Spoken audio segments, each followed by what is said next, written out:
What is up, YouTube? This is the Scarlet Duelist, irregularly bringing you content that I can confidently call pretty good. You might have noticed in my banner, if you took a look at my channel, I'm very new, and up in the right-hand side I say not competitive and not casual. The reason for that is because I feel like there's a niche community and the Yu-Gi-Oh community right now that is right in between competitive and casual, and they don't really get reached. You've got a lot of the big YouTubers that mostly talk about competitive play, or you have people that only talk about locals and super casual play. And I don't know if any of you fall into this category of knowing that the Blue Eyes White Dragon is not the best card in the game like it was when the game first came out, which, I mean, then it still really wasn't. It was basically like Summon Skull Beatdown at that point. Yet we have a knowledge of deck building beyond just throwing in cards because they are cool. So if you fall into that category, this channel is mostly geared for you, but all are welcome. Casual players, you might find that this is a little beyond budget play, and competitive players, you might find that I'm not playing every single expensive, most optimal card in my deck profiles because I tend to build gradually or just use what I have already if I can, even if it is not the most perfect card. If it'll work in the deck, I tend to throw it in. So with that being said, let's start losing credibility right away with a Red Eyes profile. I will start by saying, if you're wondering, this is not a U-Link deck. This is also not a purely link spam deck. Those are two different things. There's one that's geared towards extra linking, one that's just for getting tons of links out only. This deck actually has options. Now we do use links, but not purely only links. This is also not a fusion and pass deck. So I know that this is mostly seen as a pretty good fusion turbo and pass deck where you get to just summon a big fusion and attack. We're not going to do that. That is our plan B in this deck. And also keep in mind as we go through, this is a going second deck. So here we go. We obviously have 3 Red Eyes Black Dragon. If you're playing a Red Eyes deck, you're going to be playing Red Eyes, obviously. Next we have 2 Red Eyes Black Flare Dragon. This is great at 2. You don't want 3 because you don't necessarily want to see Red Eyes in your hand all the time. You kind of want an even mixture of pitching versus sending. So 2 is just right, I found. You can experiment with the ratios. If you like 3 better, go for it. Next, this is actually quite quirky because this is not the card I'm using, but it is the card you're going to see. Standing in for Danger Dogman right now is Lord Gaia the Fierce Knight. I'm actually going to be using, they were supposed to arrive, by the way, by the time I made this profile, but they didn't. I decided to go ahead and just make the video anyway rather than wait because I don't know when they will be arriving. So what we will actually be playing is Danger Dogman. If you don't know what it does is, much like most of the danger cards, if you're not familiar, it reveals itself, then makes your opponent randomly discard a card from your hand. And once that card is discarded, if it was not your danger card, you get to special summon it and draw a card, which is very nice because you could potentially pitch your Red Eyes or another card that you don't need that's a hand clogger, and you have a free level 7 on board. Plus the extra draw is nice too. Keeps you from having to plug in more and more and more draw power. We already have a lot, so it's nice to just have that within a monster, kind of a 2 birds, 1 stone deal. What's really cool too about Danger Dogman is because it is random, if it does get discarded, which can happen from time to time because randomness, you still get to lower your opponent's attack points, all of them, by the way. Not your opponent's attack points. Your opponent doesn't have attack points. Your opponent's monsters do. Your opponent's monsters' attack points get lowered by 1,000 until the end of the turn. And that's pretty good for Red Eyes because on the off chance that you only get out maybe a vanilla Red Eyes, you can potentially at least attack over something because Red Eyes does not have such a big body. So next we have, well, run out of room. Gonna move these out of the way here. Move them up there. If you didn't get them, sorry. Scoot back in the video. Red Eyes Darkness Metal Dragon. This is easy to get out, and it's a really nice card for reborning a Red Eyes or reborning. Not a verb, not a gerund. How do you say that? I don't know. Not something that is real. So this is a good recovery. There we go. That's a word. Recovery card. Or you can special summon from your hand. Kind of got that Saryuja-esque effect. So that's nice. And you didn't have to use 4 monsters to get that. Or I guess 3 technically with Saryuja to get the special summon. Next we have our fusion targets right here. We have 1 Summon Skull, pretty self-explanatory. It's for the Archfiend Black Skull Dragon, which we do run, because that battle phase effect that it has can be quite useful. I don't know why people don't think so. It's probably because a lot of meta right now doesn't rely on the battle phase as much. I mean, they do. Obviously, most people have to attack at some point, but that's not their main goal. Red Eyes is a little different. It does tend to want to attack a lot or burn damage. So Summon Skull is nice to have that fusion target, and at the very least, it can be banished for First of the Dragons, which is a nice little tech in the extra deck, or even an Allure target, because we do run 1 Allure of Darkness. And we have Light Pulsar here. Again, mostly just a fusion target. On occasion, it can become useful where you banish a light and dark, and then you can bring it out to either be an extra link material or just, I guess, a level 6 beat stick, which we don't have much use for, but it's there if you need it. Next, we have Gearfried the Red Eyes Iron Knight. This I only have at 1 because we are not running the baby dragons. I don't think that the baby dragons are worth the money for what they do. They are a very, very situational card. You have to hope your opponent destroys it, and most of the time you're not going for a play like that in any of the builds. So I don't know why even the builds that I'm not even talking about today run that, because it's not worth the price you pay for it. However, Gearfried, while being a fusion target for Red Eyes Slash, can be useful to get maybe a pop of a spell card or to reborn a Red Eyes if you equip that with Black Metal Dragon. But it's not something you're really hoping. That's like plan C. Next, we have the 2 Black Metal Dragon. These are basically your plan D if you're not using them to just boost a Red Eyes' attack. You can set them, and if they get destroyed and sent to the graveyard, you can search any Red Eyes card, which can be nice, or of course you can combo it with Gearfried. So that's Black Metal Dragon. Next, we have the Black Stone of Legend.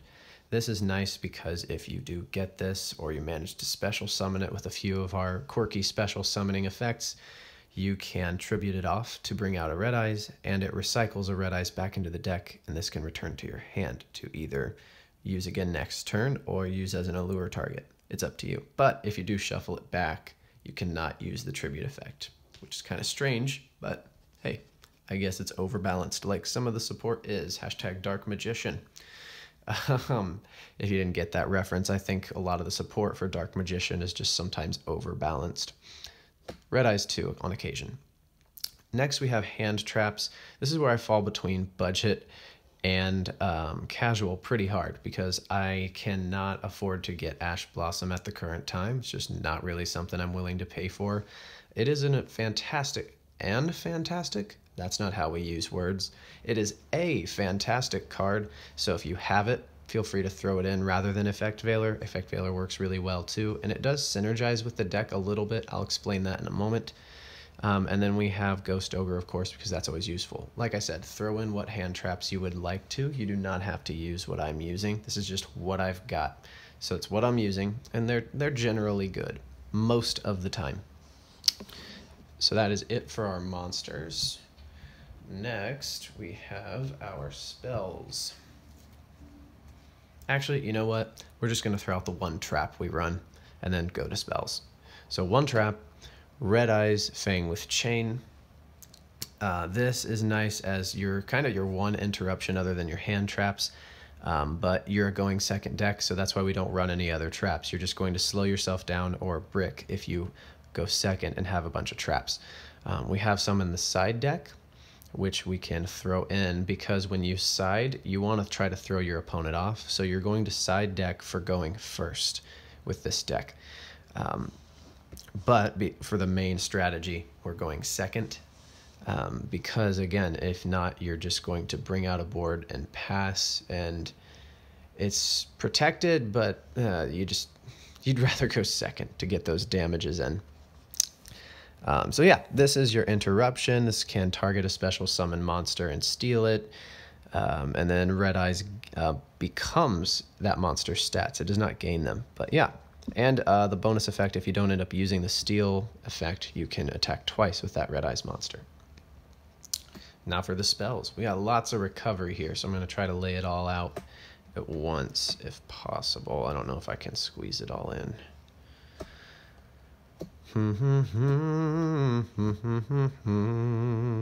All right, here we go. We've got Monster Reborn, pretty self-explanatory. Soul Charge, 3 Return of the Dragon Lords, got a nice protection effect. And Silver's Cry, which on occasion you can set like a trap, which is nice. You mostly will not do that because, again, slow. And you might be wondering too, going second deck, why are we using Soul Charge? Well, I've never gotten Soul Charge because it's a one of, when you top deck Soul Charge, at least I've never been like, dang it, I got Soul Charge. Now I can extend my plays. Crap. That's never happened to me. So we're still going to run Soul Charge because it's some nice mass recovery. If you're low on life points, kind of sucks, but hopefully you're not, If you are, discard it for some of the other effects. Next, we've got our fusion cards. We've got Dragon's Mirror. It's a fun little tech. And 2 Red Eyes Fusion. As I said, fusioning is your plan B in this deck, so you're not going to make this your go-to. Dragon's Mirror is nice to tech out First of the Dragons because a lot of decks at least struggle for a little bit dealing with it, if not for the whole duel. It can be outed pretty simply with like a Dark Hole or even a Kaiju, so keep that in mind. It's not invincible, but it is a nice little snag in your opponent's plans because a lot of decks right now, other than Blue Eyes, Dark Magician, and Red Eyes, don't run normal monsters, and those aren't even really seeing a ton of play if you're a meta player or a competitive player, rather. You might see more of that, though, as a locals or a casual player, so keep that in mind. It really depends on your preferences. Next, we've got Red Eyes Fusion, which is really good to bring out your big boys, but again, it's kind of limiting because if you play it, you're not going to play anything else other than maybe a normal set, which we don't do often. So you want to keep that in mind. It's a very restricting card, so that's why we have it at 2, and it's a plan B. If you can't do anything else, bring out a fusion and try to attack something if you see that that's something you could do. Obviously, don't make a stupid choice with that. Next, we have 1-for-1 and Twin Twisters. I have these kind of together because they're a pitch for an effect kind of card. 1-for-1 helps you bring out the Black Stone of Legend, or for a weird play that maybe you haven't thought of, you could bring out an Effect Veiler. That's a level 1 tuner, and you've got lots of level 7s that you can bring out pretty easily. You can make some level 8 synchros if you so desire. We have one. And there's Twin Twisters because sometimes back row can be a problem, and you always love to pitch a Red Eyes to the grave, so that's kind of a bonus for a bonus right there. Next, we have 2 Red Eyes Insight. A lot of people play this at 3, but I feel like I tend to run out of targets with all the pitching and sending that this deck already does. So 2 is great for me. I feel like it does just fine. If you want to play with the ratios and run 3, do your thing, Next, we've got Dragon Shrine and Dragon Ravine. Kind of the same effect, really. Obviously, they're not because they're 2 different cards, but this is where you're going to send 2 dragons. And this, hopefully, you can also send 2 dragons to the grave and that you can eventually revive. So there's that. And then finally, I believe what we have left, is all of our draw power. 1 Allure, because you typically don't want to banish your cards if you don't have to. There are the occasional cards you get that you don't need that you can feel free to banish, but you tend to not want to do that. We've got 2 cards of the Red Stone. 3 can brick you to death. You do not want to see this without a Red Eyes in your hand, so 2 is perfect. Next, we have Upstart Goblin. Always good. Who cares if your opponent gains 1,000 life points? You know what I mean? You're going for game most of the time anyway, or at least trying. And then we have Celestra. which is a nice tech going second, because if you don't know what this does, you get to discard a card, hashtag pitch a red eyes, and then you can send cards from the top of your deck to the graveyard equal to the number of, I think is it cards or monsters? Yeah, cards, actually equal to the number of cards. So if your opponent controls even one more card than you do, it's basically a free draw one, because what you do is send cards from the top of your graveyard. From the top of your graveyard, interesting. No, from the top of your deck to the graveyard, get to draw a card, and then you can shuffle the same number that you sent back into the deck, and you get to choose. So it's kind of a tiny little graveyard reset. And that is it for the main deck. So coming at you with the extra deck now. If I could get my hands on them, there we go. We have Nightmare Cerberus, Nightmare Phoenix, Saryuja, Oral Guard, and a few more, but that's what I can fit on screen. These are nice for a pitch and pop, and they're usually co-linked with a Proxy Dragon when you play them. And I'll go over combos maybe in another video. Hopefully you can figure this out a little bit on your own, but if not, I can explain in another combo video. But these, if they're co-linked, they get a pitch for a pop of either a monster or a spell and trap, and then you get to draw a card, so that's nice. Saryuja is nice if you can make it with all four, because you get that draw, then you can special summon and keep going. Boral Guard I have as a budget option for Borreload. If you have Borreload or even Boral Sword, play it for sure. But this is still a really good card. I think it's pretty underrated because it cannot be destroyed by card effects. You already have a ton of protection as well. So there are lots of ways to defend it in the deck. You can potentially special summon a card that gets destroyed. And then as a quick effect, you can also disrupt your opponent by switching one of their monsters that might be on the offensive into defensive mode, and then go from there when it is your turn. So those are pretty nice. Next we have Proxy Dragon, Cleafort Genius, Link Spider, and the Play Extender himself, number 42. These are kind of self-explanatory. These two kind of exist to open up spots. This can get you a free negate. It is targeting, so if monsters can't be targeted on your opponent's end, can't use that for a negate, but at least you opened up your spots, which you open up by using Tomahawk, and then you make all your Link plays. Now, this is not a Link spam deck, although that is our plan A. We would love to do that. We can do other things to potentially disrupt our opponent or win the duel. So don't worry if this gets negated. You can still dill pickles, brought to you by the Rugrats. This is something that we want to do, but if we can't, it's not the end of the world. We can still do some things. You may want to debate switching some things around. If you don't like some cards I have in the extra deck, maybe put 2 in here so you can try it again. If it does get negated and you don't get OTK'd the next turn. But yeah, so there's those. We've got just a few more. We've got Red Eyes Flare Metal Dragon, always good because he can't be destroyed with material. He's going to burn your opponent, and he can reborn a Red Eyes. Why do I keep saying reborn as a verb? It's not, it just doesn't work that way. I mean, you can be reborn, but it's not English, you know? He can recover a Red Eyes, and you have number 11 Big Eye. That sleeve looks real weird. And yes, I do know that I have all different sleeves for this extra deck. Again, sometimes I just take what I have and throw it together.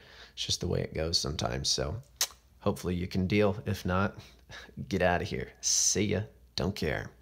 Next, we've got Hot Red Dragon Archfiend. This is one of the synchros that I feel like can be useful. If you want to play with something else, go for it. Some people like throwing Omega in here. I don't personally think it's that viable going second, but if you like it, go for it. Some people like Scarlight better. The reason I picked Hot Red is because the destruction effect doesn't have to only destroy special summon monsters with 3,000 or less. So if you're dealing with a big body that you can't get over, this can kind of take care of that. Or even if they're not special summon monsters, but they're annoying you, this can take care of those too. And lastly, we have First of the Dragons, a nice little tech to kind of throw off your opponent if you can make it. Archfiend Black Skull, Meteor Black, and Slash. Most of the time, if you're going to make a fusion, you're going to go for this or this. This is a last resort. this is your gonna be? Wow, it's hard to English in this video, huh? All right, this is going to be your usual with fusions, if you can make it, because you get a negate from it. This is usually used for the OTK engine, which we have in the side deck, but it's a nice big beater if you need one and you want to burn your opponent for a little bit, and if it's destroyed, you get to reborn. Dang it, did it again. You get to recover a red eyes. Oh man, if I tallied how many times I made mistakes in talking, I bet I would be very embarrassed, but that's okay. Next we have, hey, still pretty good, so I'm making good on my promise. It's pretty good content. Is it great? No. Am I ashamed of it? A little bit. Am I gonna lose sleep at night? I don't know. Maybe, but not because of this. Next we have Archfiend Black Skull Dragon. This is good on occasion for getting big damage on the board because your opponent cannot respond to its attack. There are little quirky things that can respond to it, but most things can't. So if you're a casual player, you deal with back row probably a little bit more than a meta player, or a competitive player rather. So this can be good for that. But even in the competitive scene, there are effects that activate during the battle phase that your opponent tries to use to disrupt you. So, you know, it can be useful. But yeah, that is our extra deck. I will quickly go over the side deck, and that will be the conclusion of this video. I apologize for it being so long. That introduction at the beginning of what the channel is about kind of extended it a little more than I would have liked to. So, Summon Limit, Skill Drain. It's a lot of traps, so I'll do what I can here by trying to fit as many as possible. Dragon's Bind, and Necrofusion. All right, so Summon Limit's nice because really, well, these two kind of do the same thing. They're kind of a soft lock for your opponent. You play these, I wouldn't call them floodgates, but I guess they're continuous. And like I said, they're a soft lock. If your opponent is using a lot of little guys, these kind of keep them from being able to use those little guys to make their big guys. This one means they're not even going to be able to bring out any little guys, because what you do is equip this to a Red Eyes. They can no longer special summon a monster with less attack than your Red Eyes, which means if they need little guys at all, they're not coming until they get rid of this, which means they're going to have to exhaust some resources to get rid of that. Next, we have Summon Limit, which can affect you, but you're going first. So hopefully you got a really good board on board. I don't know if I like the way that's phrased, but we'll stick to it. We've got Summon Limit, which, yeah, if you already have your board made, can be really useful because it's going to keep your opponent from doing anything more than twice until they get rid of it. So that's pretty nice. Skill Drain is a nice little thing because you have normal monsters, so you don't really care about their effects a lot of the time. You're not using a ton of monster effects on your second turn or on your opponent's turn. So Skill Drain, at least not on the field. So Skill Drain's good for this. And Necrofusion you would put in instead of Dragon's Mirror because you're going first. So you could set this card, and if you have materials in the graveyard and what you currently made gets outed, you can flip this over and bring out a First of the Dragons, or even another fusion if you can manage to do that. So there's that. Got just a few more traps coming. We got Storming Mirror Force and Red Eye Spirit. Again, you're going first, so this is kind of just another one of those recovery cards that you can activate on your opponent's turn. You don't put it in here for going second.